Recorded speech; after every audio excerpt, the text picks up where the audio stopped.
let's react to the college football playoffs top 25 for week 12. And off the rip, I want to point out some of the things that I enjoy before we get to the stuff that I absolutely hate. I enjoy that Colorado is ranked, which means that they have an opportunity to get into the college football playoff by virtue of just winning out.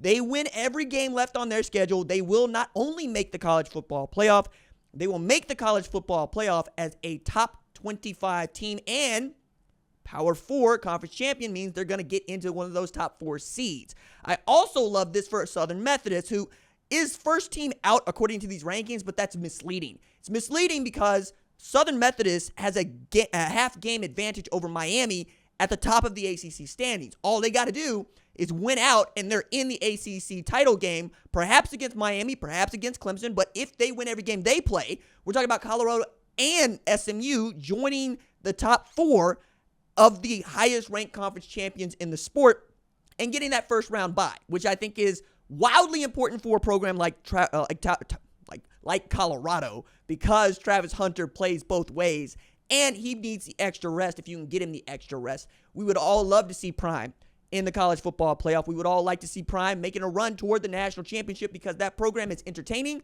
and he is entertaining. Southern Methodist and Colorado also represent 2 programs that would have normally never sniffed the college football playoff under the previous format. And if they're not playing in Power 4 conferences, they wouldn't be in this thing at all. If Southern Methodist was in the AAC, they'd probably be ranked 25 like Tulane, or if worse, like Army, who doesn't look like they got a really great road to the playoff. They beat Notre Dame in a couple of weeks. They'll have a really good win.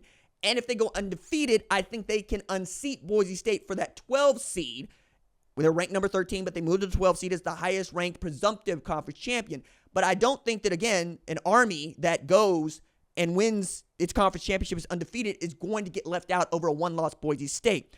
The thing about that, though, is if they go and they lose to Notre Dame, which is a non-conference game for Army, but they win the conference championship, do you think that it is more important that Boise State lost by basically the last play of the game on the road to Oregon, or that an 11-1 Notre Dame was able to dispatch Army?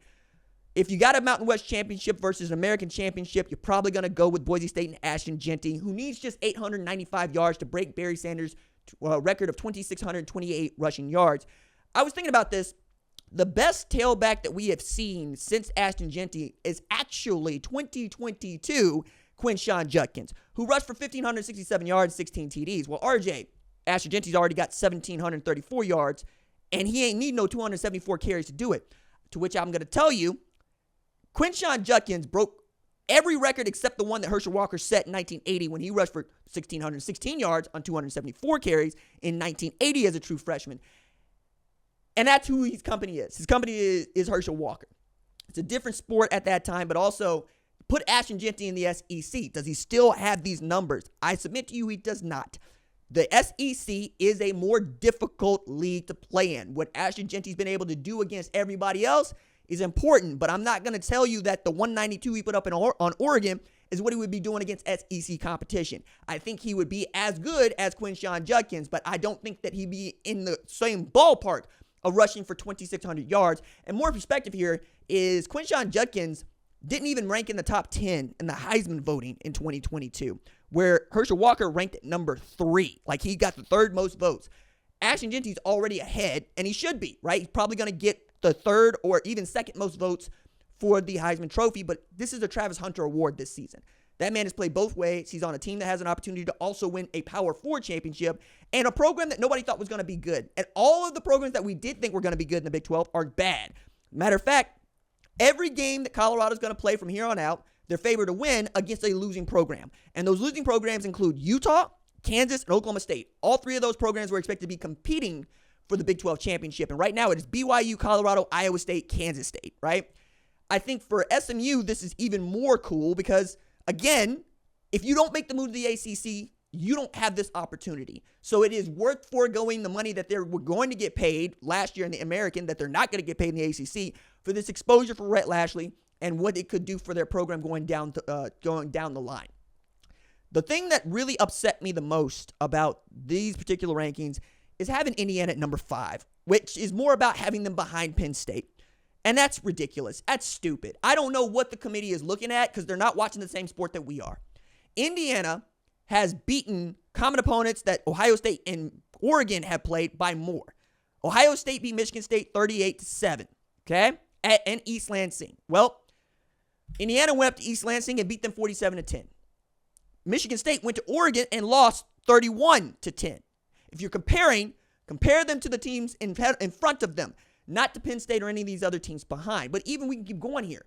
Oregon just dispatched Maryland 39-18. It's the same team that Indiana beat 42-28. I can keep going down the line here. The question is, who have they played? To which I'm going to admit to you, nobody that's had a number next to their name. But when you beat Nebraska 56-7 and Ohio State needs to come back to beat them 21-17, I'm inclined to think that you're pretty damn good. And they have the number 2 scoring offense in the country. You just see Indiana, and so you're assigning a brand to Penn State. Frankly, they ain't lived up to. We've not seen a Penn State program win more than one top 5 matchup in the James Franklin era, and they've had 14 opportunities to do it. Now, the nice thing for Indiana is that they have Ohio State on the schedule in 2 weeks' time, and they're idle this week. If they beat Ohio State, the question won't be, why the hell are they ranked behind Penn State? It will be, is that the number 1 team in all of college football? Probably not, but if you go on the road and you beat Ohio State at the shoe, it's a little bit different than getting a 32-31 win at home if you're Oregon. Either way, they would probably end up playing Oregon in the Big Ten Championship, so it's moot. Indiana wins every game it plays, like Colorado, like SMU. They're going to win the national championship. That's how this is cut out. I really love that. And as far as Georgia being ranked at 13, they took their second loss in the regular season for the first time since 2018 this year. They took it to Ole Miss. They haven't looked like a complete football team on either side of the ball. Carson Beck is worse this year than he was last year. He threw all of 6 interceptions last year. He's thrown 12, and the season ain't even over yet. That dude is shook. That offense is sputtering. It's as if Todd Monken took a Ford F-150 and Stetson Bennett and won 2 national champions with it, and then Mike Bobo has taken a Lamborghini and run it into the wall. I'm fine with a 10-win Georgia team getting left out of the college football playoff. I'm fine with a 9-win team in the SEC not making the college football playoff because we have shown that we have other teams with better resumes and, frankly, with conference championships that deserve to be in there. So once we get to this conversation of who's going to win the SEC championship, right now it's A&M and Tennessee. Then outside of those, is it Bama? Is it Georgia? Well, I'm inclined to say it's Bama because they beat Georgia. I would also say that Ole Miss has got an argument to be in this conversation, given that they also beat Georgia. You just got to win out, right? The only team that I really got a hard time caping for on this is probably an LSU, but that's because they got their 3rd loss already. I am ridiculously impressed with what Indiana has done, what SMU has done, what Colorado has done, frankly, what Army has done, and what Wazoo has done.